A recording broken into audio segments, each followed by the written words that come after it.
7th standard Hindi Hindi Vallari third language Hindi तृतीय भाषा Hindi 7th standard सातवीं कक्षा 7th स्टैंडर्ड पाठ एक पढ़ना है जी पढ़ना है। पाठ दो अध्यापक और विद्यार्थी। पाठ तीन सुनो मेरी कहानी। पाठ चार मैं भी नाम कमाता। पाठ छः जिसकी मेहनत उसकी जीत जिसकी मेहनत उसकी जीत। पाठ छः हमारे राष्ट्रीय प्रतीक। पाठ सात रसोई घर। पाठ आठ गिनती। पाठ नौ दिल्ली। पाठ 10 मेरी अभिलाषा। पाठ 11 समझदार राजू।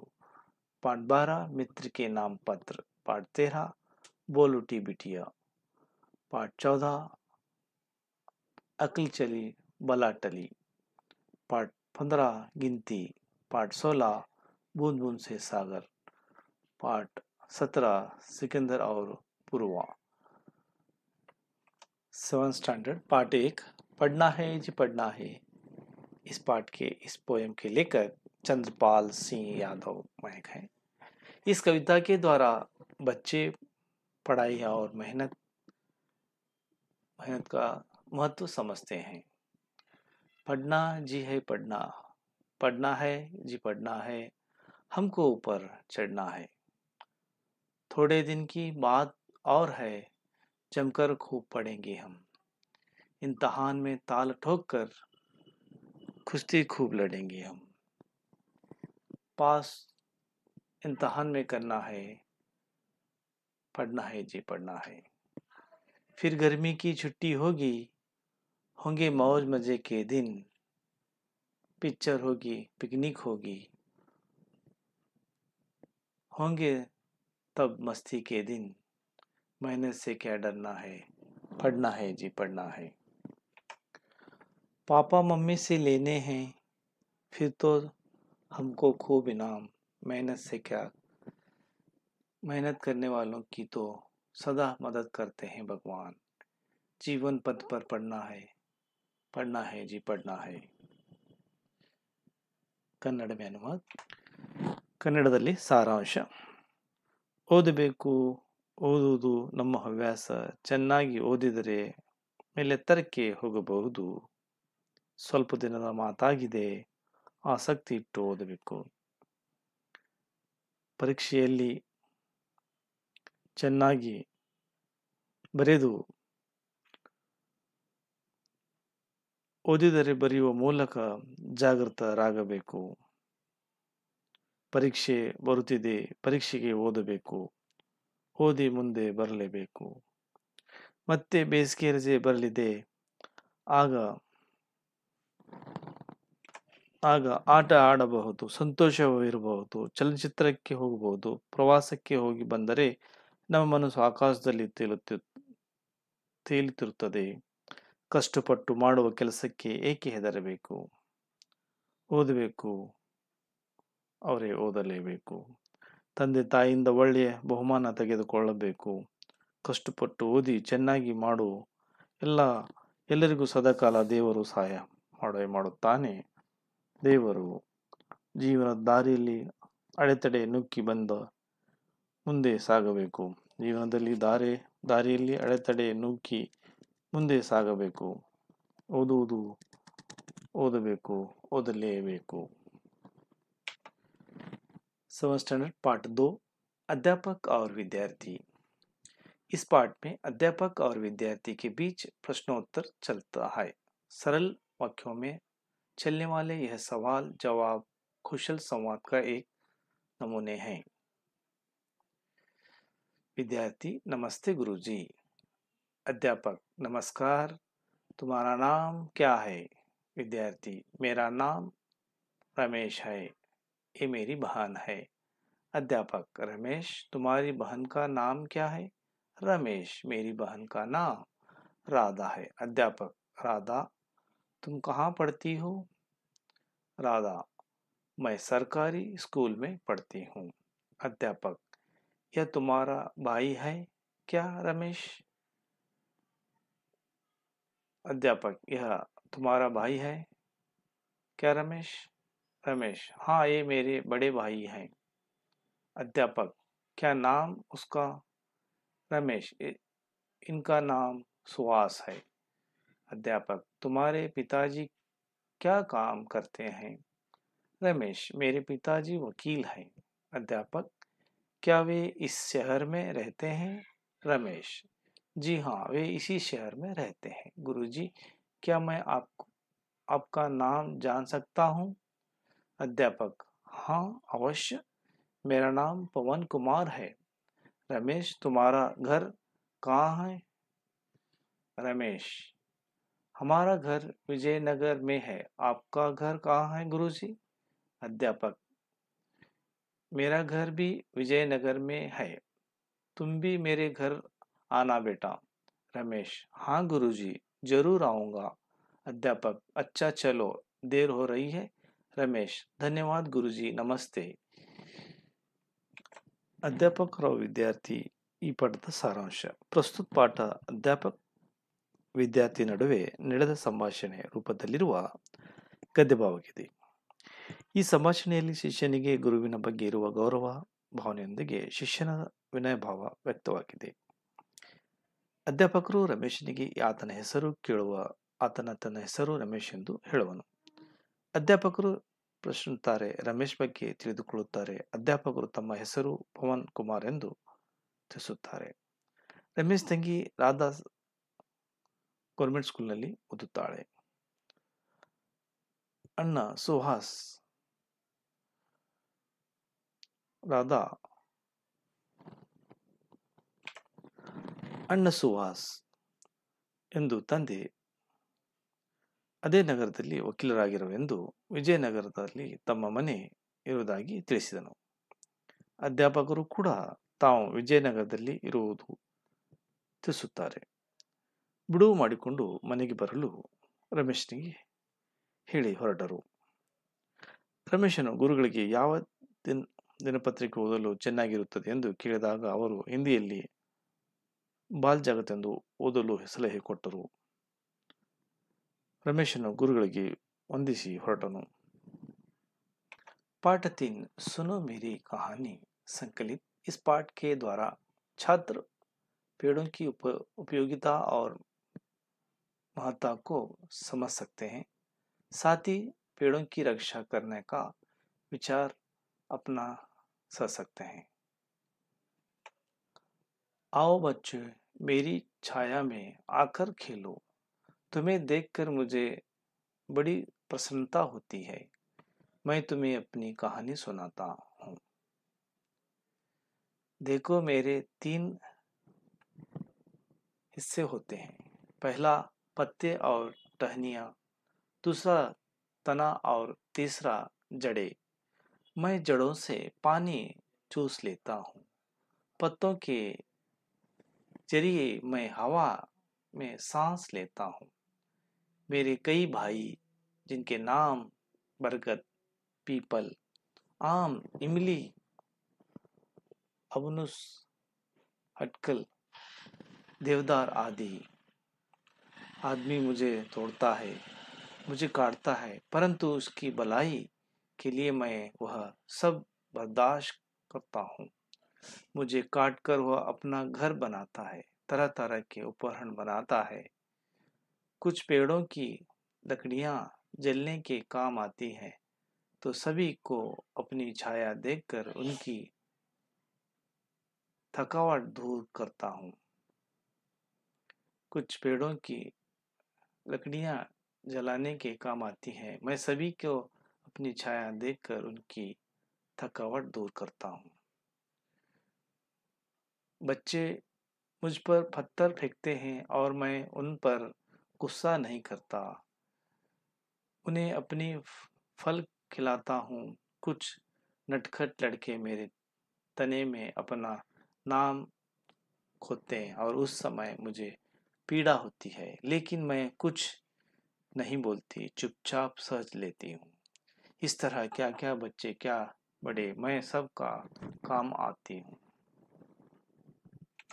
ಪಾಠ 3, ಸುನೋ ಮೇರಿ ಕಹಾನಿ ಕನ್ನಡದಲ್ಲಿ ಸಾರಾಂಶ. ಈ ಪಾಠದಲ್ಲಿ ನಾವೆಲ್ಲ ಒಂದು ಮರದ ಆತ್ಮಕಥೆ ಬಗ್ಗೆ ತಿಳಿದುಕೊಳ್ಳೋಣ. ಮರದಲ್ಲಿ 3 ಭಾಗಗಳನ್ನಾಗಿ ಮಾಡಬಹುದು. ಮೊದಲನೆಯ ಎಲೆ, ಎರಡನೆಯದು ಗೊಂಚಲು, ಮೂರನೆಯದು ಬೇರು. ಮರವು ಬೇರಿನ ಮೂಲಕ ನೀರನ್ನು ಹೀರಿಕೊಳ್ಳುತ್ತದೆ. ಎಲೆಗಳ ಮೂಲಕ ಅದು ಗಾಳಿಯಲ್ಲಿ ಉಸಿರಾಡುತ್ತದೆ. ಮರಗಳಲ್ಲಿ ಎಷ್ಟೋ ವಿಧಗಳಿವೆ. ಹಾಗೆ ಆಲದ ಮರ, ಅರಳಿ ಮರ, ಮಾವಿನ ಮರ, ಹುಣಸೆ ಮರ, ಹಲಸಿನ ಮರ, ದೇವದಾರ ಹಲವು ಜನರು ನಮ್ಮನ್ನು ಕಡಿಯುತ್ತಾರೆ ಮತ್ತು ಕತ್ತರಿಸುತ್ತಾರೆ. ಆದರೆ ಅವರ ಉಪಯೋಗಕ್ಕಾಗಿ ತನ್ನ ನಾಶ ಮಾಡುತ್ತಾರೆ. ನಮ್ಮನ್ನು ಕತ್ತರಿ ಅವರಿಗೆ ಮನೆ ಮಾಡಿಕೊಳ್ಳುತ್ತಾರೆ. ನಮಗೆ ಕತ್ತರಿಸಿ ಅವರಿಗೆ ಮನೆ ಮಾಡಿಕೊಳ್ಳುತ್ತಾರೆ. ಬೇರೆ ಬೇರೆ ರೀತಿಯಲ್ಲಿ ಉಪಯೋಗಿಸಿಕೊಳ್ಳುತ್ತಾರೆ. ಮರವನ್ನು ಕಡಿದು ಉರಿಯಲು, ಸುಡಲು ಕೆಲಸಕ್ಕೆ ಬರುತ್ತದೆ. ನಾನು ಎಲ್ಲರ ದಣಿವಾರಿಸಲಿ ನೆರಳು ಕೊಡುತ್ತೇನೆ. ಮಕ್ಕಳು ನನಗೆ ಕಲ್ಲಲ್ಲಿ ಎಸೆಯುತ್ತಾರೆ. ನಾನು ಅವರ ಮೇಲೆ ಕೋಪ ಮಾಡಿಕೊಳ್ಳುವುದಿಲ್ಲ. ಕೆಲ ಮಕ್ಕಳು ತುಂಡತನದಿಂದ ತನ್ನ ತೊಗಟೆ ಮೇಲೆ ಹೆಸರು ಕೆತ್ತುತ್ತಾರೆ. ನಾನು ಆಗ ಏನು ಹೇಳುವುದಿಲ್ಲ, ಆಗಲೂ ಸುಮ್ಮನಿರುವೆ. ಇದೇ ರೀತಿ ದೊಡ್ಡವರು ಸಣ್ಣವರು ಕೆಲಸಕ್ಕೆ ನಾನು ಉಪಯೋಗವಾಗುತ್ತೇನೆ. सुनो मेरी कहानी ಪಾಠದ ಸಾರಾಂಶ. 7th स्टैंडर्ड पार्ट 4 मैं भी नाम कमाता। डॉक्टर दिवक रमेश फौज में भर्ती होकर देश की सेवा करते तथा राष्ट्रपति से पुरस्कार पाने के बच्चे को सपनों को कवि ने शब्द रूप दिया है। यह कविता सचमुच बच्चों के लिए प्रेरणादायक है। रोज रोज सीमा की खबरें सुन सुनकर मन नन्ना मेरा रोज सीमा की खबरें सुन सुनकर मन नन्ना मेरा मुस्मुस्कर रह जाता। अगर न होता छोटा बच्चा तो लेकर बंदूक हाथ में मैं भी नाम कमाता। झटपट होकर बड़ा फौज में एक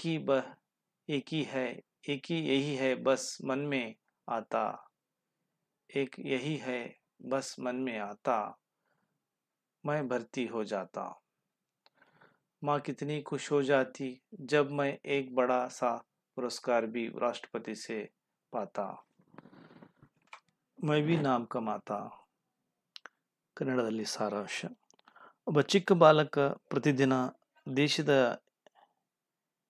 ಎಲೆ ಪ್ರದೇಶಗಳಲ್ಲಿ, ಗಡಿಗಳಲ್ಲಿ ಸೈನಿಕರು ದೇಶವನ್ನು ಕಾಯುತ್ತಾ ತಮ್ಮ ಬಂದೂಕುಗಳಿಂದ ಶತ್ರುಗಳನ್ನು ಉಳಿಸುತ್ತಿದ್ದ ವಿಷಯವನ್ನು ಕೇಳಿ ಈ ರೀತಿ ಯೋಚಿಸುತ್ತಾನೆ. ನಾನು ಇನ್ನ ಚಿಕ್ಕ ಬಾಲಕನಾಗಿರದಿದ್ದರೆ ತಾನು ಕೂಡ ಬಂದೂಕು ಹಿಡಿದು ಗಡಿ ಕಾಯುತ್ತಾ ಶತ್ರುಗಳನ್ನು ಹೊಡೆಯುತ್ತಿದ್ದ. ನಾನು ತಕ್ಷಣ ದೊಡ್ಡ ಸೈನಿಕನಾಗಬೇಕು.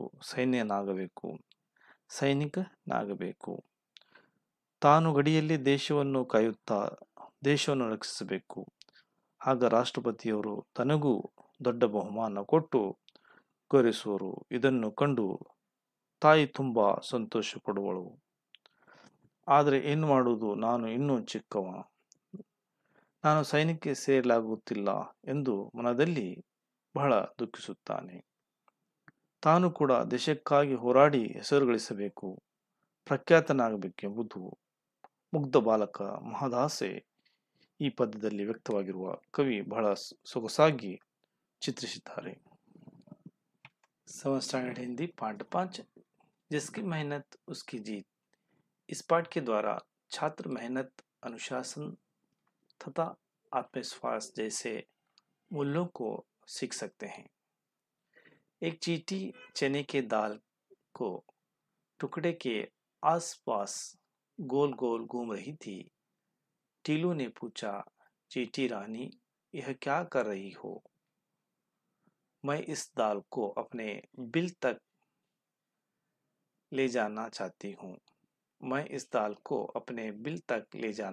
हूँ, कहकर चींटी नाचने लगी। मैं तुम्हारे बिल तक पहुंचा दूं? टीलू ने हमदर्दी से पूछा। चींटी बोली, नहीं, मैं इसे खुद ले जाऊंगी। अगर तुम उसे न ले जा सके तो क्या करोगी?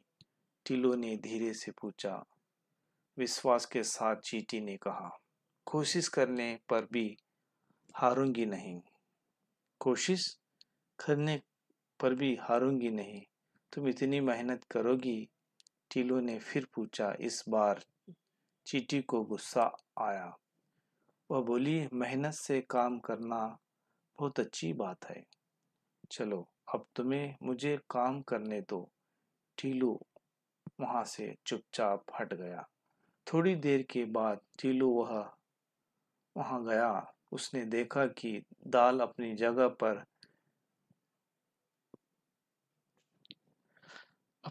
पर नहीं थी।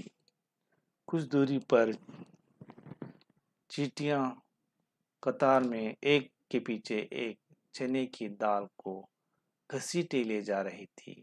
तब टीलू को लगा, इनसे हमें सहयोग और अनुशासन भी सीखना चाहिए। पाठ 5, जिसकी मेहनत उसकी जीत. ಪಾಠದ ಸಾರಾಂಶ. ಈ ಪಾಠದಲ್ಲಿ ನಾವು ಶಿಸ್ತು ಮತ್ತು ಆತ್ಮವಿಶ್ವಾಸ ರೀತಿ ಮೌಲ್ಯಗಳ ಬಗ್ಗೆ ಕಲಿಯಬೇಕು. ಒಂದು ಇರುವೆ ಕಡಲೆ ಬೆಳೆ ಅಕ್ಕಪಕ್ಕ ಸುತ್ತ ಓಡಾಡುತ್ತಿತ್ತು. ಟೀಲು ಕೇಳಿದ, ಇರುವ ರಾಣಿ, ಇದು ಏನು ಮಾಡುತ್ತಿರುವೆ? ಇರುವೆ ಕೇಳಿತು, ಈ ಕಾಳನ್ನು ನನ್ನ ಬಿಲ್ಲದ ತನಕ ತೆಗೆದುಕೊಂಡು ಹೋಗಲು ಇಷ್ಟಪಡುತ್ತೇನೆ. ಹಾಗೆ ಹೇಳಿ ಇರುವೆ ನರ್ತಿಸಿತು. ಟೀಲು ಹೇಳಿದನು, ನಾನು ನಿನ್ನ ಬಿಲ್ಲದವರೆಗೆ ತಂದುಕೊಡಲಾ? ಇರುವೆ ಹೇಳಿತು, ಬೇಡ, ನಾನೇ ಸ್ವಂತ ತೆಗೆದುಕೊಂಡು ಹೋಗುತ್ತೇನೆ ಎಂದು ಹೇಳಿತು. ಆದರೆ ನಿನ್ನ ಕೈಯಲ್ಲಿ ತೆಗೆದುಕೊಂಡು ಹೋಗಲು ಸಾಧ್ಯವಾಗುವುದಿಲ್ಲ, ಟೀಲು ನಿಧಾನವಾಗಿ ಹೇಳಿದನು. ವಿಶ್ವಾಸಪೂರ್ವಕವಾಗಿ ಇರುವೆ ಹೇಳಿತು, ಪ್ರಯತ್ನ ಮಾಡುವುದಾದರೆ ನಾನು ಎಂದಿಗೂ ಸೋಲುವುದಿಲ್ಲ. ಏನು ಇಷ್ಟೆಲ್ಲ ಕಷ್ಟ ಪಡುತ್ತೀಯ? ಟೀಲು ಮತ್ತೆ ಹೇಳಿತು. ಈ ಸಾರಿ ಇರುವೆಗೆ ಸಿಟ್ಟು ಬಂದಿತ್ತು. ಹೀಗೆ ಹೇಳಿತು, ಕಷ್ಟಪಟ್ಟು ಕೆಲಸ ಮಾಡುವುದು ಒಳ್ಳೆಯ ಮಾತು ಮತ್ತು ಹವ್ಯಾಸ. ಈಗ ನೀನು ನನಗೆ ಕೆಲಸ ಮಾಡಲು ಬಿಡಿ. ಟೀಲು ಅಲ್ಲಿಂದ ಸುಮ್ಮನೆ ಹೊರಟು ಹೋದ. ಸ್ವಲ್ಪ ಹೊತ್ತಿನ ನಂತರ ಟೀಲು ಅಲ್ಲಿಗೆ ಬಂದನು. ಅದು ನೋಡಿತು, ಅದರ ಜಾಗದಲ್ಲಿ ಕಾಳು ಇರಲಿಲ್ಲ. ಒಂದು ಕಾಳ ಇರುವೆ ಉಜ್ಜುತ್ತಾ ಎಳೆದು ತೆಗೆದುಕೊಂಡು ಹೋಗುತ್ತಿತ್ತು. ಟೀಲುಗೆ ಅನಿಸಿತು, ಸಹಯೋಗ ಮತ್ತು ಶಿಸ್ತು ಕಲಿಯುವುದು ನಮ್ಮೆಲ್ಲರ ಕರ್ತವ್ಯ.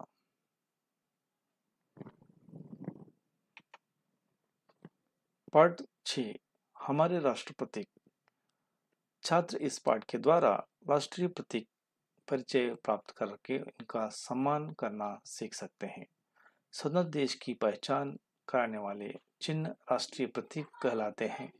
भारतीय के राष्ट्रीय प्रतीक हैं. एक, राष्ट्रध्वज. भारतीय ध्वज में 3 रंग हैं.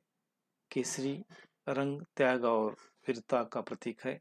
सफेद रंग शांति और पवित्रता का निशानी है. हरा रंग समृद्धि और खुशहाली का प्रतीक है. बीच में नीले रंग का अशोक चक्र है. इसमें 24 तीलियां हैं.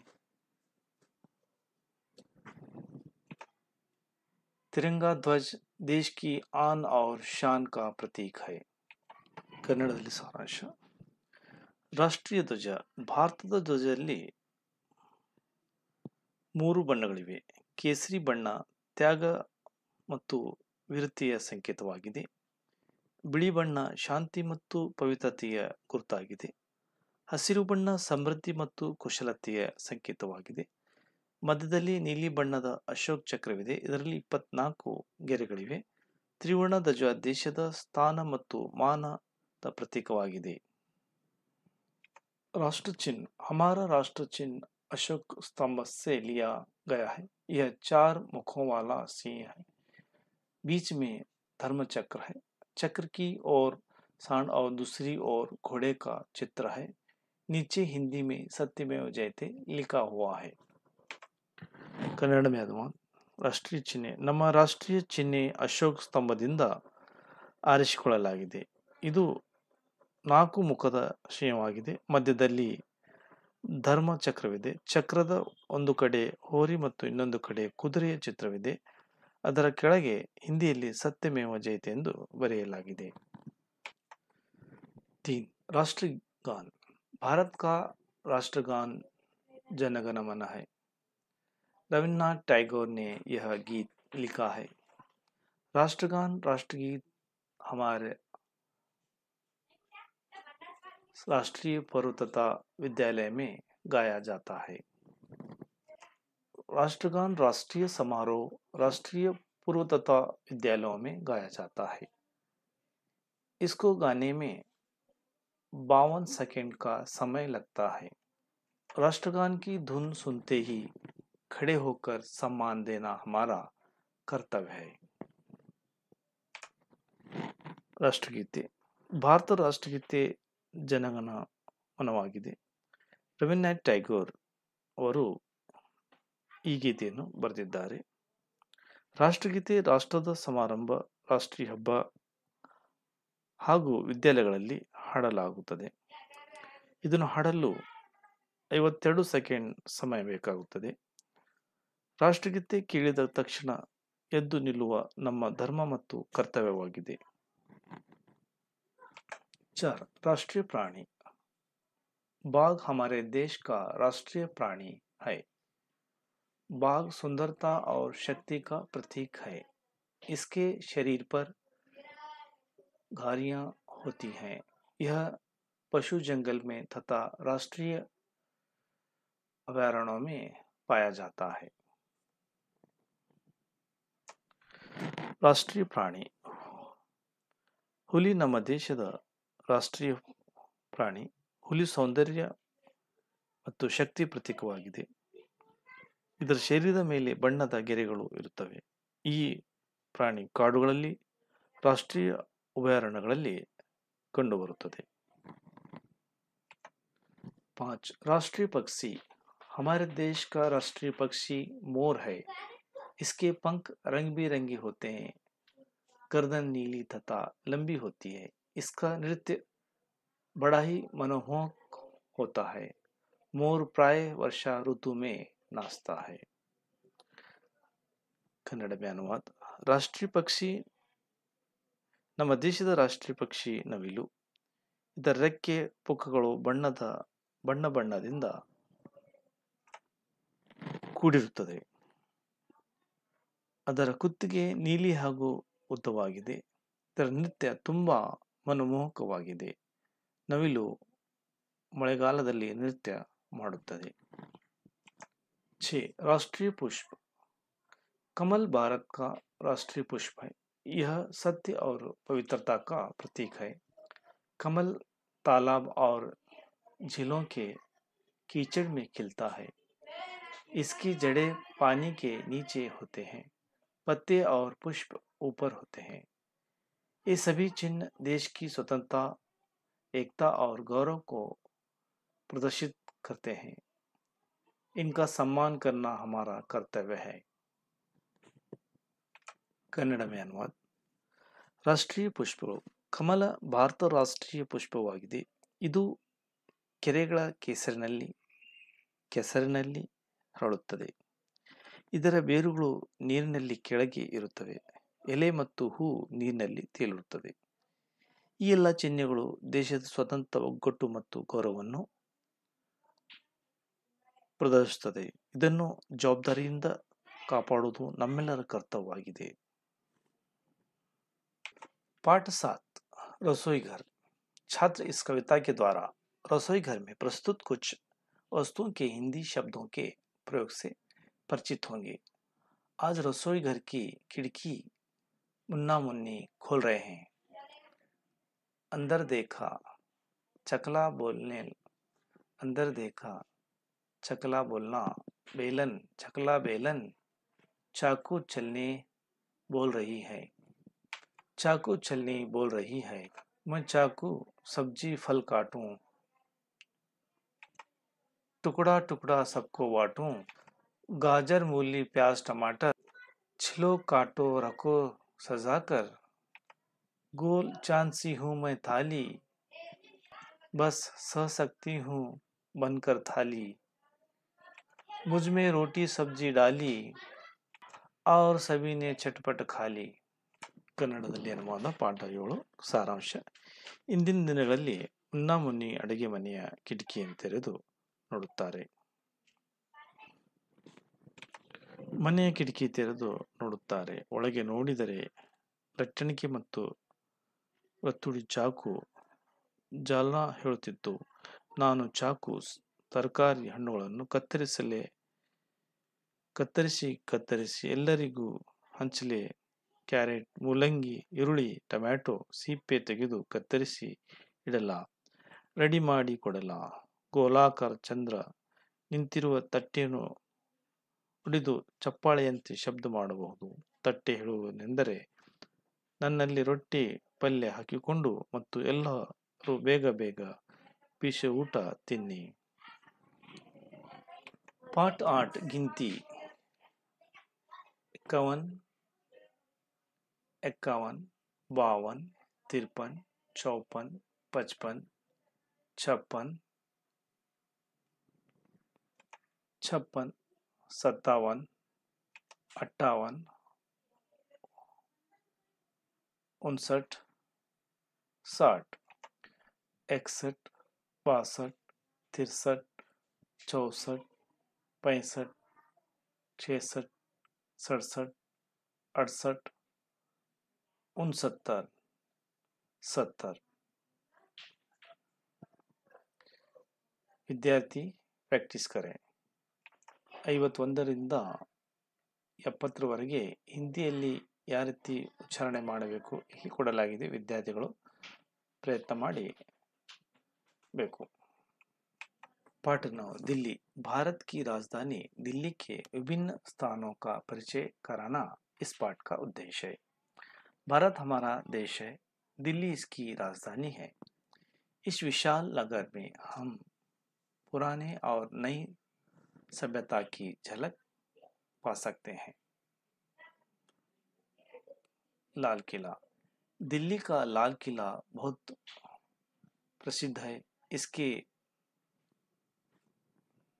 दीवाने आम और दीवाने खास देखने के लायक दीवाने. इस आम में 60 सुंदर खंभों हैं जो लाल पत्थर से बने हैं. दीवाने खास संगमरमर से बना है. इसकी भीतरी दीवारों की नक्शे बहुत ही बढ़िया है. ಸಾರಾಂಶ. ಭಾರತ ದೇಶದ ರಾಜಧಾನಿ ದೆಹಲಿ ಇದೊಂದು ವಿಶಾಲವಾದ ನಗರ. ನಾವು ಪ್ರಾಚೀನ ಹಾಗೂ ನವೀನ ಸಭ್ಯತೆ ಸಂಸ್ಕೃತಿಗಳೆರಡೂ ಕಾಣಬಹುದು. ದೆಹಲಿ ಬಹಳ ಪ್ರಸಿದ್ಧವಾದ ನೋಡಲೇಬೇಕಾದ ಸ್ಥಳವೆಂದರೆ ಕೆಂಪುಕೋಟೆ. ಇದರ ದಿವಾನ್ ಆಮ್ ಮತ್ತು ದಿವಾನ್ ಖಾನ್ ನೋಡಲೇಬೇಕಾದ ಸ್ಥಳವಾಗಿದೆ. ದಿವಾನ್ ಆಮ್ ಹಿಂದೂ ಕಲಾ ವೈಭವವನ್ನು ಸಾರುವ ಪ್ರತೀಕವಾಗಿದೆ. ಇದರಲ್ಲಿ 60 ಸುಂದರ ಕಂಬಗಳಿವೆ. ಇದು ಕೆಂಪು ಕಲ್ಲಿನಿಂದ ಕಲ್ಪಟ್ಟಿದೆ. ಇದರ ಒಳಭಾಗ ಗೋಡೆಗಳ ಮೇಲೆ ಮೊಘಲ್ ಶೈಲಿಯ ಸುಂದರ ಚಿತ್ರ ಇದೆ. ಕೆಂಪುಕೋಟೆ ಹತ್ತಿರದಲ್ಲಿ ಮಾಜಾ ಮಸ್ಜಿದ್ ಇದೆ, ಜಾಮಾ ಮಸ್ಜಿದ್ ಇದೆ. ಇದು ಬಹಳ ವಿಶಾಲವಾದ ಮಸೀದಿಯಾಗಿದೆ. ಇದು ಮೊಘಲ್ ವೈಭವಪೂರ್ಣಕ್ಕೆ ಸಾಕ್ಷಿಯಾಗಿದೆ. ಹಿಂದೆ ಚಾಂದ್ನಿ ಚೌಕ್ ಪ್ರಸಿದ್ಧ ವ್ಯಾಪಾರ ಕೇಂದ್ರವಾಗಿತ್ತು, ಆದರೆ ಈಗ ಸಾಧಾರಣವಾಗಿದೆ. लाल किले के पास जामा मस्जिद है.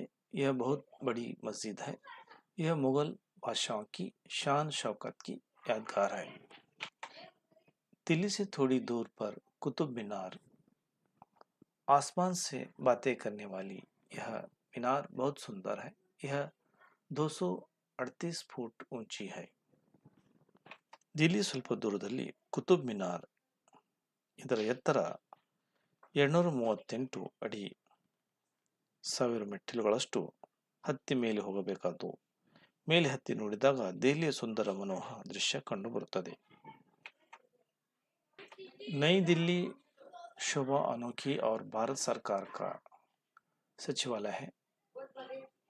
यहीं पर संसद भवन बड़ा रमणीय और यही गोलाकार सदन संसार में निराला है। लोकसभा, राज्यसभा और अधिवेशन इस सदन में होते हैं।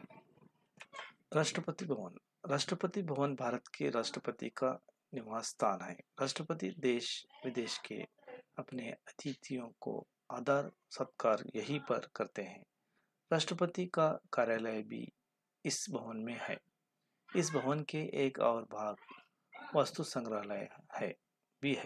इसमें कई अमूल्य प्राचीन वस्तुओं का संग्रह है।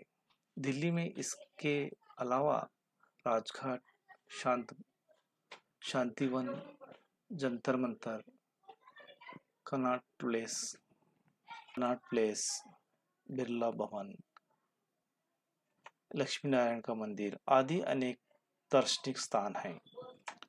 ಹೊಸ ದಿಲ್ಲಿ ಮತ್ತಷ್ಟು ನವೀನತೆಯಿಂದ ಸೌಂದರ್ಯದಿಂದ ಕೂಡಿದೆ. ಭಾರತ ಸರ್ಕಾರದ ಸಚಿವಾಲಯ ಇಲ್ಲಿದೆ. ಸಂಸತ್ ಭವನ ಬಹಳ ರಮಣೀಯವಾಗಿದೆ. ಇದು ಗೋಲಾಕಾರದ ಭವನ ಇಡೀ ಪ್ರಪಂಚದಲ್ಲಿ ಸುಂದರವಾಗಿದೆ.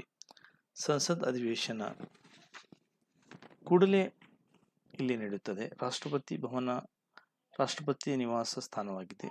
ಇದು ಅತ್ಯಂತ ಸುಂದರ ಭವನವಾಗಿದೆ. ದೆಹಲಿಯಲ್ಲಿ ಇನ್ನೂ ನೋಡಲೇಬೇಕಾದ ಸ್ಥಳಗಳೆಂದರೆ ರಾಜ್ಘಾಟ್, ಶಾಂತಿವನ್, ಜಂತರ್ ಮಂತರ್, ಬಿರ್ಲಾ ಭವನ್, ಲಕ್ಷ್ಮೀನಾರಾಯಣ ಮಂದಿರ್ ಮುಂತಾದವುಗಳು. पाठ 10 कविता मेरी अभिलाषा, द्वारिका प्रसाद महेश्वरी। इस कविता से सेवा, त्याग, सहनशीलता, दृढ़ता आदि जीवन मूल्यों का अपनाने का संदेश है। सूरज सा दमकूं मैं, सूरज सा दमकूं मैं, चांद सा चमकूं मैं, झलमल झलमल उज्जवल तारों सा धमकूं मैं, मेरी अभिलाषा।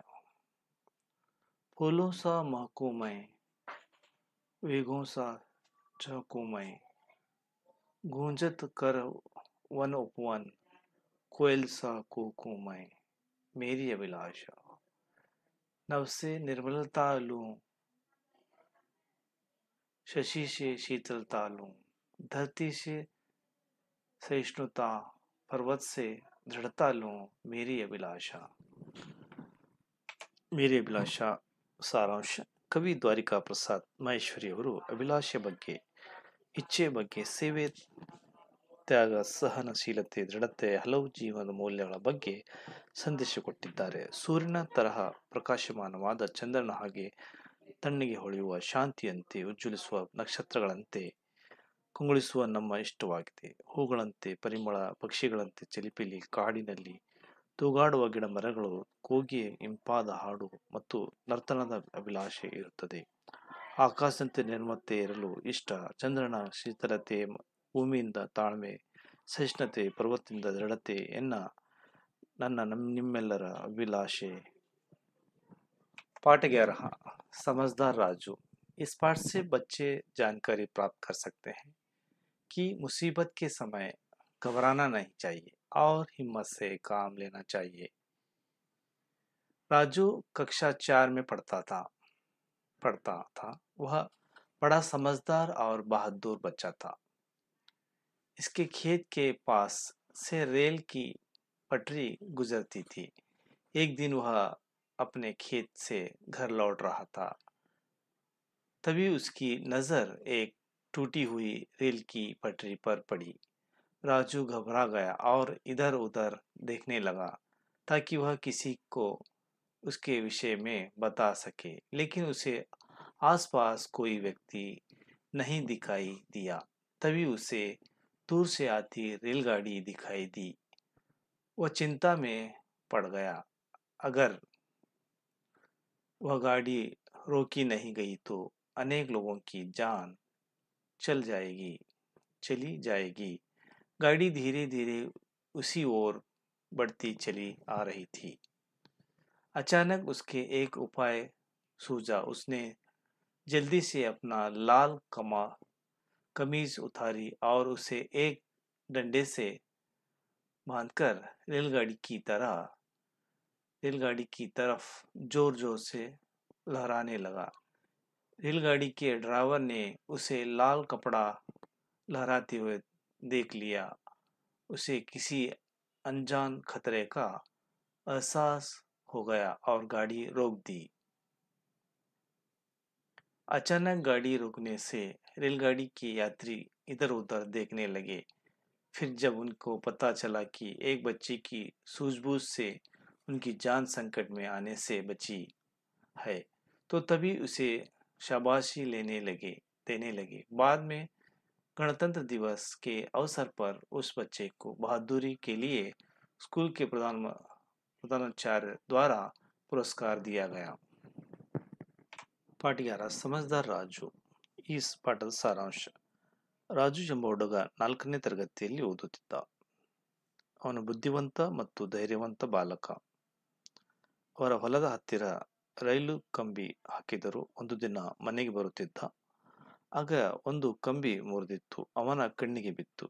ರಾಜುಗೆ ಆಶ್ಚರ್ಯವಾಯಿತು ಮತ್ತು ಅಲ್ಲಿ ಇಲ್ಲಿ ನೋಡಿದ. ಈ ವಿಚಾರ ಹೇಳಬೇಕು ಅನಿಸಿತು. ಆದರೆ ಅಕ್ಕಪಕ್ಕ ಯಾವ ವ್ಯಕ್ತಿಯೂ ಕಾಣಲಿಲ್ಲ. ಆಗ ದೂರದಲ್ಲಿ ಬರುತ್ತಿರುವ ರೈಲು ಗಾಡಿ ಕಾಣಿಸಿತು. ಆಗ ಯೋಚಿಸತೊಡಗಿದ. ಆದರೆ ಗಾಡಿಯ ತಡೆದಿದ್ದರೆ ಅನೇಕ ಜನರ ಪ್ರಾಣಕ್ಕೆ ತೊಂದರೆಯಾಗುತ್ತಿತ್ತು. ಗಾಡಿ ನಿಧಾನವಾಗಿ ಅದೇ ರೀತಿ ದಾರಿಯಲ್ಲಿ ಚಲಿಸುತ್ತಾ ಬರುತ್ತಿತ್ತು. ಇದ್ದಕ್ಕಿದ್ದಂತೆ ಅವನಿಗೆ ಒಂದು ಉಪಾಯ ಹೊಳೆಯಿತು. ಅವನು ಬೇಗನೆ ಅವನು ಧರಿಸಿದ ಕೆಂಪು ಬಣ್ಣದ ಅಂಗಿಯನ್ನು ತೆಗೆದು ಅದನ್ನು ಒಂದು ಕಡ್ಡಿಗೆ ಕಟ್ಟಿ ರೈಲುಗಾಡಿಯ ಕಡೆಗೆ ಬೇಗ ಬೇಗ ಹಾರಿಸುತ್ತಾ ಹೊರಟನು. ರೈಲುಗಾಡಿಯ ಚಾಲಕನು ಈ ಮಗು ಹಾರಿಸುತ್ತಾ ಬರುವುದನ್ನು ನೋಡಿದನು. ಅವನಿಗೆ ಯಾವುದೋ ಗೊತ್ತಿಲ್ಲದ ಆಪತ್ತಿನ ಸೂಚನೆ ಗೊತ್ತಾಯಿತು ಮತ್ತು ಈ ಗಾಡಿ ಥಟ್ಟನೆ ನಿಲ್ಲಿಸಿದನು. ತಕ್ಷಣ ರೈಲುಗಾಡಿ ನಿಲ್ಲಿಸಿದ್ದಕ್ಕೆ ಯಾತ್ರಿಕರು ನಿಲ್ಲಿ ನೋಡತೊಡಗಿದರು. ಮತ್ತೆ ಆಗ ಅವರಿಗೆ ಅರ್ಥವಾಯಿತು ಏನೆಂದರೆ ಒಂದು ಚಿಕ್ಕ ಮಗುವಿನ ಬುದ್ಧಿವಂತಿಕೆ, ಜಾಣ್ಮೆ, ಮುಂಜಾಗ್ರತೆ, ಧೈರ್ಯ ಎಲ್ಲ ಜೀವ ಉಳಿಸಲು ಕಾರಣವಾಯಿತು. ಎಲ್ಲರೂ ಆ ಮಗುವನ್ನು ಹೊಗಳಿದರು. ನಂತರ ಗಣತಂತ್ರ ದಿವಸ ಸಮಯದಲ್ಲಿ ಆ ಮಗುವಿಗೆ ಬಹದ್ದೂರಿ ಎಂಬ ಪುರಸ್ಕಾರವನ್ನು ಸ್ಕೂಲಿನ ಪ್ರಧಾನ ಮುಖ್ಯೋಪಾಧ್ಯಾಯರ ಮೂಲಕ ಕೊಡಿಸಿದರು. पाठ 12 मित्र के नाम पत्र. प्रिय मित्र प्रतीक, सप्रेम नमस्ते. हम सब यहाँ कुशल हैं. आशा करते हैं कि तुम सब आनंद होंगे. मेरी पढ़ाई अच्छी तरह चल रही है. तुम अपनी पढ़ाई के बारे में लिखो. छुट्टियां में मैं माता पिता के साथ मैसूर गया था. वहाँ मैंने चामुंडी पहाड़, चिड़ियाघर, राजमहल, वृंदावन, बगीचा, ललित महल आदि को देखा. तुमने कभी मैसूर देखा है? वह सचमुच सुंदर नगर है. तुम भी अपने माता पिता के साथ मैसूर जा सकते हो. सबको मेरा प्रणाम कहना. पाठ 13 बोल उठी बिटिया. कविता कवि सुभद्रा कुमारी चौहान. इस कविता में बिटिया की तुतिल बोली और मौज से मिट्टी खाने की प्रसंग का वर्णन किया है. बेटी की मंजुल मूर्ति देखकर खिल उठने वाली माँ की ममता सहज चित्रण भी है. मैं बचपन को भूल रही थी, बोल उठी बिटिया मेरी. मैं बचपन को भूल रही थी, बोल उठी बिटिया मेरी. नंदन वंशी फूल उठी, यह छोटी सी कुटिया मेरी. माँ ओ कहकर बुला रही थी, मिट्टी खाकर आई थी. कुछ मुंह से कुछ लिए हाथ में मुझे दिखाने लाई थी. पुलक रहे थे अंग रंगों में, कौतूल था छलक रहा. मुंह पर भी आह्लाद लालिमा, विजय गर्व था झलक रहा. ಕನ್ನಡ ಮೇ ಅನುವಾದ. ಪ್ರಸ್ತುತ ಈ ಗದ್ಯ ಭಾಗದಲ್ಲಿ ಕವಿತ್ರಿ ಬಾಲ್ಯದ ಸವಿ ನೆನಪುಗಳನ್ನು ಬಹಳ ಮಾರ್ಮಿಕವಾಗಿ ಇಲ್ಲಿ ಚಿತ್ರಿಸಿದ್ದಾರೆ. ತನ್ನ ಮಗಳು ಬಾಯಿ ತುಂಬ ಮಣ್ಣು ತಿಂದದ್ದೇ ಅಲ್ಲದೆ ಕೈತುಂಬ ಹಿಡಿದುಕೊಂಡು ಬಂದು ತಾಯಿಗೆ ತೋರಿಸುತ್ತಾ ನೀನು ತಿನ್ನು ಎನ್ನುವ ತಾಯಿ ಮಗಳ ಪ್ರಸಂಗ ಇಲ್ಲಿದೆ. ಕವಿತ್ರಿ ಒಮ್ಮೆ ಕುಳಿತು ಬಾಲ್ಯದ ಬಗ್ಗೆ ಯೋಚಿಸುತ್ತಿರಲು ನಗುತ್ತಾ ಆಕೆಯ ಮಗಳು ಅಲ್ಲಿಗೆ ಬಂದಳು. ಅವಳ ಮುದ್ದು ಮುದ್ದು ಮಾತುಗಳನ್ನು ಕೇಳಿ ತನ್ನ ಚಿಕ್ಕ ಮನೆ ಮನದಂದನ ಸಂತೋಷ ಆನಂದವನ್ನು ಆಕೆಗೆ ತಂದಿತು. ಮಗಳು ಹೊರಗಿನಿಂದ ಬಂದು ಅಮ್ಮ ಬಾ ಎಂದು ಕರೆದಳು. ಬಂದು ನೋಡಲು ಅವಳು ತಾಯಿ ತುಂಬ ಮಣ್ಣು ತುಂಬಿಕೊಂಡಿದ್ದಳು. ಕೈಯಲ್ಲಿ ಮಣ್ಣನ್ನು ತಂದು ತೋರಿಸುತ್ತಿದ್ದಳು. ನನಗೆ ಆಶ್ಚರ್ಯವಾಯಿತು. ಅವಳ ಕಣ್ಣಲ್ಲಿ ಕುತೂಹಲವಿತ್ತು. ಮೈಯೆಲ್ಲ ರೋಮಾಂಚನಗೊಂಡಿತ್ತು. ಮುಖ ಎಲ್ಲ ಕೆಂಪಾಗಿತ್ತು. ಅವಳ ಮುಖದಲ್ಲಿ ವಿಜಯದ ಗರ್ವ ಕಾಣುತ್ತಿತ್ತು. ಸುಭದ್ರಕುಮಾರಿ ಕೇಳಿದಳು, ಇದೇನು ತಂದೆ? ಮಗಳು ನೋಡಿದಳು. ಅಮ್ಮ ತಿನ್ನು, ಅದನ್ನು ತಿಂಡಿ ಎಂಬಂತೆ ಪ್ರೀತಿಯಿಂದ ತಂದು ತಿನ್ನು ಎಂದು ಹೇಳಿದನು. ಕಂಡು ಬಹಳ ಹೃದಯ ಪುಲಕಿತುಕೊಂಡಿತು. ಖುಷಿಯಿಂದ ನನಗೆ ಬೇಡ, ನಿನಗೆ ತಿನ್ನು ಎಂದಳು. पाठ 14 अकल चली बला टली। यह कहानी नीतिबोधक कहानी है। कबूतरों के दानों के खाने के लोभ में जाल में फंसने, मिलकर जाल को ही उठाकर उड़ाने और चूहे की मदद से जाल को काटती आदि व रोचक वर्णन है। इसमें एकता से भी लाभ है, सीख मिलती है। जंगल में पीपल का एक पेड़ था। उस पेड़ पर बहुत से कबूतर रहते थे। कबूतर दिन भर भोजन की खोज में घूमते रहते थे। रात होने पर वे सब पीपल के पेड़ पर लौट आते। वे पेड़ पर रात भर आराम करते थे। एक दिन की बात है, कबूतर भोजन की खोज में गए।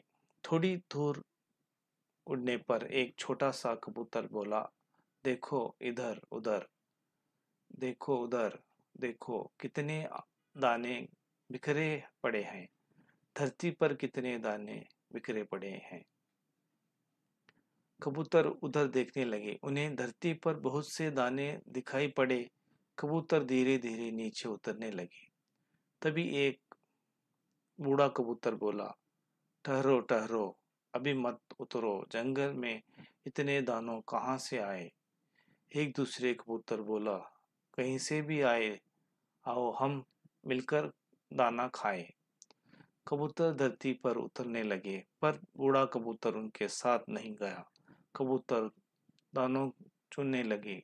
वह दूर से ही देखता रहा। कबूतर ने पेट पेट भर दाने खाए।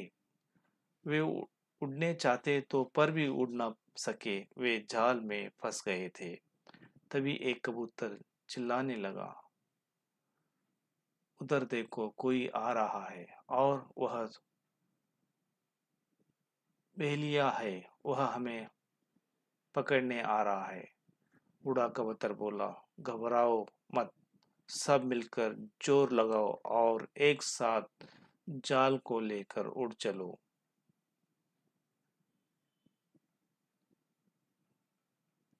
सभी कबूतर ने मिलकर जोर लगाया। जाल कुछ ऊंचा उठा। कबूतर ने और जोर लगाया। जाल और ऊंचा उठा। अब कबूतर जाल लेकर उड़ने लगे।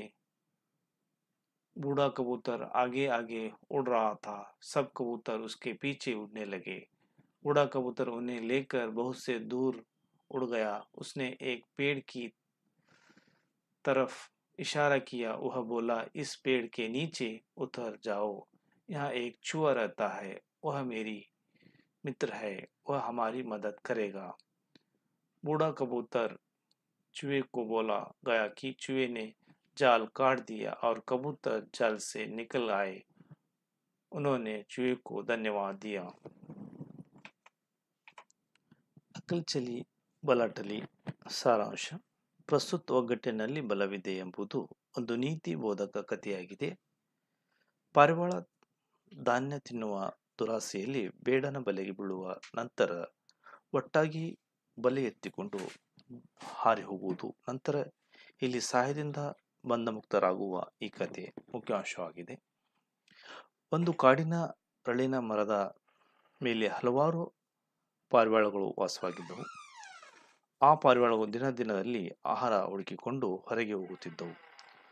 ರಾತ್ರಿಯ ಸಮಯದಲ್ಲಿ ಪುನಃ ಮರದಲ್ಲಿ ವಿಶ್ರಾಂತಿ ತೆಗೆದುಕೊಳ್ಳುತ್ತಿದ್ದವು. ಒಮ್ಮೆ ಪಾರಿವಾಳಗಳೆಲ್ಲ ಆಹಾರ ಹುಡುಕಿಕೊಂಡು ಹೊರಟಿದ್ದವು. ಸ್ವಲ್ಪ ದೂರದಲ್ಲಿ ಸಾಕಷ್ಟು ಕಾಳುಗಳು ಕೊಂಡವು. ಬಹಳ ಸಂತೋಷದಿಂದ ಆ ಕಡೆ ಹೊರಟವು. ಅಷ್ಟರಲ್ಲಿ ಹಿರಿಯ ಪಾರಿವಾಳ ಒಂದು, ತಡೆಯಿರಿ, ಹೋಗಬೇಡಿ. ಆ ಕಾಡಿನ ಮಧ್ಯದಲ್ಲಿ ಕಾಳು ಕಡ್ಡಿಗಳು ಇಲ್ಲಿಂದ ಬರಬೇಕು, ದುಡುಕಬೇಡಿ, ಹೋಗಬೇಡಿ, ಆಪತ್ತು ಉಂಟಾಗಬಹುದೆಂದು ಎಚ್ಚರಿಸಿತು. ಆದರೂ ಪಾರಿವಾಳಗಳು ಆ ಕಾಳಿನ ಆಸೆಯಂತೆ ಇಳಿದು ಬಂದು ತಿನ್ನತೊಡಗಿತು. ಆದರೆ ಹಿರಿಯ ಪಾರಿವಾಳ ಮಾತ್ರ ಇಳಿಯಲಿಲ್ಲ. ಪಾರಿವಾಳಗಳೆಲ್ಲವೂ ಕಾಳುಗಳು ತಿಂದ ಮೇಲೆ ಹಾರಲು ಪ್ರಯತ್ನಿಸಿದವು, ಆದರೆ ಸಾಧ್ಯವಾಗಲಿಲ್ಲ. ಆಗ ಅವುಗಳಿಗೆ ತಾವು ಬಲೆಯಲ್ಲಿ ಸಿಕ್ಕಿಬಿದ್ದಿರುವುದು ತಿಳಿಯಿತು. ಎಲ್ಲವೂ ಕಿರುಚಾಡುತ್ತಿದ್ದು. ಆಗ ಹಿರಿಯ ಪಾರಿವಾಳ ಎಲ್ಲರಿಗೂ ಧೈರ್ಯ ಹೇಳಿ ಉಪಾಯ ಕೇಳಿತು. ನೀವೆಲ್ಲರೂ ಒಟ್ಟಾಗಿ ಬಲೆಯೊಂದಿಗೆ ಹಾರಿ ಎಂದು ಹೇಳಿತು. ಪಾರಿವಾಳ ಮೊದಲಿಗೆ ಪ್ರಯತ್ನದಿಂದ, ಆದರೆ ಸಾಧ್ಯವಾಗಲಿಲ್ಲ. ಮತ್ತೆ ಬಲ ಪ್ರಯೋಗದಿಂದ ಹಾರಿದವು. ಹಿರಿಯ ಪಾರಿವಾಳ ಮುಂದೆ ದಾರಿ ತೋರಿಸುತ್ತಾ ಹಾರುತ್ತಿತ್ತು. ಉಳಿದವೆಲ್ಲ ಬಲೆಯೊಂದಿಗೆ ಹಿಂಬಾಲಿಸುತ್ತಾ ಸಾಕಷ್ಟು ದೂರ ಹಾರಿದವು. ಮೇಲೆ ಒಂದು ಮರದ ತೋರಿಸಿ ಅದರ ಕೆಳಗೆ ಇಳಿಯಲು ಸನ್ನೆ ಮಾಡಿ ತಾನು ಇಳಿಯಿತು. ಬಲೆಯಲ್ಲಿದ್ದ ಪಾರಿವಾಳಗಳಿಗೆ ದಯ ಹೇಳಿ ಇಲ್ಲಿ ತನಗೊಬ್ಬ ಇಲ್ಲಿ ಮಿತ್ರ ಇರುವುದಾಗಿ ಹೇಳಿತು. ಅದು ತನ್ನ ಮಿತ್ರ ಇಲಿಯನ್ನು ಕೂಗಿತು. ಇಲ್ಲಿ ಬಂದು ಇಲಿ ಬಲೆಯನ್ನು ಕಚ್ಚಿ ಪಾರಿವಾಳಗಳನ್ನು ರಕ್ಷಿಸಿ. ಪಾರಿವಾಳಗಳು ಇಲಿಗೆ ಧನ್ಯವಾದಗಳು ಹೇಳಿ ಹೊರಟವು. ಪಾಠ 15 ಗಿಂತಿ. ಇಲ್ಲಿ 71ರಿಂದ 100ರವರೆಗೆ 71, 72, 73 ಈ ತರಹ 100 ತನಕ ಅಕ್ಷರದಲ್ಲಿ ಕೊಟ್ಟಿದ್ದಾರೆ ಹಿಂದಿಯಲ್ಲಿ. 71 71, 72, 73, 74, 75, 76, 77, 78, 79, 80, 81, 82, 83, 84, 85, 86, 87, 88, 89, 90, 91, 92, 93, 94, 95, 96, 97, 98, 99, 100. पाठ 16 बूंद बूंद से सागर। कविता, कवि केदारनाथ कोमल। इस कविता के द्वारा छात्र सीख सकते हैं कि छोटी छोटी बातों पर ध्यान देने से बड़े बड़े सार्थक काम बनते हैं, जिससे धरती पर सुख संतोष का छा जाता है। बूंद बूंद के मिलने से बन जाता है सागर, सूत सूत से मिलने से बन जाती है चादर, मिनट मिनट ही तो मिलकर बन जाता है साल, तन मन से तुम टड़े रहो, हल होगे सभी सवाल, पैसा पैसा जोड़ो तो बन जाओ धनवान, थोड़ा थोड़ा चलकर ही तो देख सकोगे हिंदुस्तान, अच्छे अच्छे काम करो और बातें प्यारी प्यारी, देश हमारा झूम उठेगा, नाच उठेगी धरती सारी। अच्छे अच्छे काम करो और बातें प्यारी प्यारी, देश हमारा झूम उठेगा, नाच उठेगा धरती सारी। ಸಾರಾಂಶ. ಪ್ರಸ್ತುತ ಈ ಕವಿತೆಯಲ್ಲಿ ಒಟ್ಟುಗೂಡಿ ಕವಿತೆಯಿಂದ ಬಾಳುವುದರಿಂದ ನಮ್ಮ ದೇಶದ ಅಭಿವೃದ್ಧಿ ಸಾಧ್ಯ ಎಂಬುದನ್ನು ಹಲವಾರು ಉದಾಹರಣೆಯೊಂದಿಗೆ ಸ್ಪಷ್ಟಪಡಿಸಲಾಗಿದೆ. ಹನಿ ಹನಿ ಕೂಡಿ ದೊಡ್ಡ ಸಾಗರವಾಗುತ್ತದೆ. ದಾರದ ಪ್ರತಿ ಎಳೆಯೂ ಸೇರಿ ದೊಡ್ಡ ಚಮಕಾನೆ ಹಾಸಿಯಾಗುತ್ತದೆ. ಪ್ರತಿಯೊಂದು ನಿಮಿಷ ಸೇರಿ ಅದು ವರ್ಷವಾಗುತ್ತದೆ. ನಾವು ತಾನು ಮನಗಳಿಂದ, ಆದರೆ ಶಾರೀರಿಕವಾಗಿ ಹಾಗೂ ಮಾನಸಿಕವಾಗಿ ದೃಢ ವಿಶಾಲವುಳ್ಳವರು. ಎಂಥ ಸಮಸ್ಯೆ ಬಂದರೂ ಸುಲಭವಾಗಿ ಅದನ್ನು ಬಗೆಹರಿಸಬಹುದು. ಪೈಸೆ ಸೇರಿದಾಗ ನಾವು ಶ್ರೀಮಂತರಾಗಬಹುದು, ಹಣವಂತರಾಗಬಹುದು. ಸ್ವಲ್ಪ ದೂರ ಸಾಗುತ್ತಾ ನಡೆದಾಗ ಇಡೀ ಹಿಂದೂಸ್ತಾನವನ್ನೇ ಸುತ್ತಿ ಬರಬಹುದು. ನಾವು ಎಲ್ಲರೊಡನೆ ಪ್ರೀತಿಯಿಂದ ವಿವರಿಸುತ್ತಾ ಒಳ್ಳೆಯ ಕಾರ್ಯಗಳನ್ನು ಮಾಡುವುದರಿಂದ ನಮ್ಮ ದೇಶ ಅಭಿವೃದ್ಧಿಯಾಗುತ್ತದೆ. ನಮ್ಮ ಭೂಮಿ ಸಂತೋಷದಿಂದ ನಡೆದಾಡಲು ಸರ್ವತೋಮುಖ ಅಭಿವೃದ್ಧಿಯಾಗುವುದು. ಅಂದರೆ ನಾವೆಲ್ಲ ಒಟ್ಟಾಗಿ ನಗುತ್ತಾ ಪ್ರೀತಿಯಿಂದ देशಕ್ಕಾಗಿ ದುಡಿಯಬೇಕು. पाठ 17 सिकंदर और पूर्व एकांगी संकलित। यह एक ऐतिहासिक एकांगी है। इसमें पूर्व राजा की वीरता, देशभक्ति एवं एकता को चित्रित किया गया है। इस पाठ से बच्चे राष्ट्र प्रेम की भावना अपना सकते हैं। स्थान सिकंदर की सेना का स्थान सिकंदर की सेना का सिवर यवन सेनापति बंदीपुरराज को साथ प्रवेश करता है। सेनापति सम्राट की जय हो। पुरराजा मैं भारतीय वीर यवन राज का एक अभिवादन करता हूँ। सिकंदर कहो। बंदी होने पर भी वह अपने को वीर मानते हैं। पुरराजा यवनराज सिंह तो सिंह ही है, चाहे वन में हो या पिंजरे में, जय या पर राज्य में, हर स्थिति में वह वीर ही होता है। सिकंदर व्यंग की हंसी के साथ मेरी मैत्री संगी को अस्वीकार करने में तुम्हारा क्या तात्पर्य है? पुरराजा अपने राज्य की रक्षा और आत्मसम्मान की रक्षा तुम मित्रता द्वारा भारत को तोड़कर भारत जीतना चाहते हो।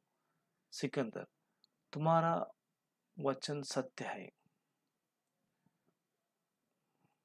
तुम्हारा वचन सत्य के विरुद्ध है। यहाँ राजा लोग आपस में द्वेष करते हैं। पुरराजा यह आपका विचार होगा। बाहरी शक्ति का हस्तक्षेप किसी भी भारतीय के लिए असहनीय है। वनराज भारत की एकता सुदृढ़ है। सिकंदर मतलब मेरी भारत विजय कठिन है। पुरराज कठिन ही नहीं असंभव है। सिकंदर क्रोध के साथ क्या तुम नहीं जानते कि इस समय तुम विश्वास विजयी सिकंदर के सामने हो, विश्व विजय सिकंदर के सामने हो। पुरराजा जानता हूँ, किंतु सत्य तो सत्य ही है। यवन राजा हम भारतीय के लिए जननी जन्मभूमि स्वर्गीय गरियसी। सिकंदर कुछ सोचकर पुरराजा तुम हमारे बंदी हो, बोलो तुम्हारे साथ कैसा व्यवहार होना चाहिए। पुरराजा जो एक वीर दूसरे वीर की प्रति करता है। सिकंदर पुरुष ठीक है वीर, निश्चित ही तुम वीर हो। धन्य है तुम्हारी मातृभूमि। सेनापति को देखकर सेनापति सम्राट सिकंदर वीर पुरराज की बेड़ियां खोल दो। वीर पुरराज को आज से हम मित्र हैं। ಕನ್ನಡದಲ್ಲಿ ಸಾರಾಂಶ ಸಿಕಂದರ್ ಹಾಗೂ ಪುರರಾಜ ಎಂಬುದು ಒಂದು ಐತಿಹಾಸಿಕ ಪ್ರಧಾನ ಕಥೆಯಾಗಿದ್ದು ಏಕಾಂಗಿ ನಾಟಕ ಶೈಲಿಯಲ್ಲಿದೆ. ಇದನ್ನು ಶ್ರೀಮತಿ ಸರೋಜಿನಿ ಕಪೂರ್ ಅವರು ರಚಿಸಿದ್ದಾರೆ. ಸಿಕಂದರ್ ಭಾರತದ ಮೇಲೆ ದಂಡೆತ್ತಿ ಬಂದಿದ್ದಾನೆ. ವೀರರಾಜನ ಸಹಾಯದಿಂದ ಪುರುರಾಜನನ್ನು ಬಂಧಿಸಿದ್ದಾನೆ. ವೀರ ಪುರುರಾಜನು ಸೇನಾಪತಿಯ ಅಭಯದೊಂದಿಗೆ ಸಿಕಂದರ್ ಶಿಖರಕ್ಕೆ ಕರೆತಂದಾಗ ಸೇನಾಪತಿಯೊಂದಿಗೆ ವಂದಿಸುತ್ತಾನೆ ಹಾಗೂ ತನ್ನನ್ನು ತಾನು ಸಿಂಹನೆಂದು ಹೇಳುತ್ತಾನೆ. ಆತ ಸಂಧಿ ಮಾಡಿಕೊಳ್ಳುವುದು ರಾಷ್ಟ್ರದ್ರೋಹವೆಂದು ತಿಳಿಸಿದಾಗ ಸಿಕಂದರ್ ಪ್ರಭಾವಿತನಾಗುತ್ತಾನೆ. ಭಾರತೀಯರಲ್ಲಿದ್ದ ತಮ್ಮೊಳಗಿನ ಆಂತರಿಕ ದ್ವೇಷದ ಬಗ್ಗೆ ತಿಳಿಸಿದಾಗ ಅದು ಭಾರತೀಯ ಸ್ವಂತ ವಿಷಯ. ಇದರಲ್ಲಿ ಹೊರಗಿನ ವ್ಯಕ್ತಿ ಹಸ್ತಕ್ಷೇಪ ಕೊಡದು ಎಂದು ಪುರು ಹೇಳುತ್ತಾನೆ. ವಿಶಾಲವಾದ ಈ ಭಾರತ ದೇಶದಲ್ಲಿ ಧರ್ಮ, ವೇಷ, ಭಾಷೆ ಇರಬಹುದು, ಆದರೆ ನಾವು ಭಾರತೀಯರು ಎಂದೆಂದಿಗೂ ಒಂದೇ ಎಂಬುದು ಕೇಳಿ ಸಿಕಂದರ್ ಭಾರತವನ್ನು ಗೆಲ್ಲುವ ಕಷ್ಟ ಎಂದು ಹೇಳುತ್ತಿರುವಾಗಲೇ ಪುರುರಾಜನ ಕಷ್ಟ ಮಾತ್ರವಲ್ಲ, ಅಸಾಧ್ಯ ಕೂಡ ಎಂದು ಹೇಳುವನು. ಏಕೆಂದರೆ ಭಾರತೀಯರ ವೀರರು ಅಷ್ಟೇ ಅಲ್ಲ, ಗೀತೆ ವಾಕ್ಯವನ್ನು ಫಲಿಸುವರು ಎಂಬುದಾಗಿ ಗೀತೆ ವಾಕ್ಯದಲ್ಲಿ ವಿವರಿಸುವರು.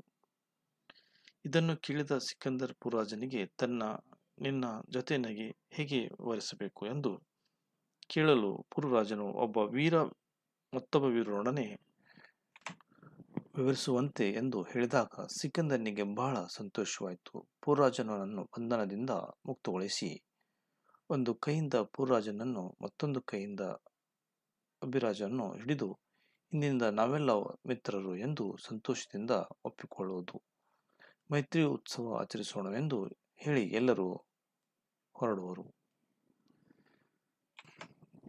ಈ ವಿಡಿಯೋ ನೋಡಿದ್ದಕ್ಕೆ ಎಲ್ಲ ಸ್ನೇಹಿತರಿಗೂ ಧನ್ಯವಾದಗಳು. ಲೈಕ್ ಮಾಡಿ, ಶೇರ್ ಮಾಡಿ. Thank you for watching and subscribe. Expert कर अकेडमी विलास सैनिक स्कूल मदलिगेट हत्र तरोड़ा नगर Vijayapur. Admission open. Summer vacation class and regular classes. Class 10th Kannada medium and class 10th English medium. PUC first, second hours commerce science PCMB. 10th, 9th, 8th, 7th, 6th, 4th, 5th and PUC first, second coaching available. 4th, 5th class for Navodaya Sainik coaching available in Expert Career Academy. For more information address any inquiry, click channel about YouTube channel Expert Career Academy Jaipur and YouTube channel Mujawar Sir. Expert Career Academy Jaipur, बड़ा सा सैनिक school बदलेगेट हत्र तरोड़ा नगर विजयपुर में बेटी कुड़ी.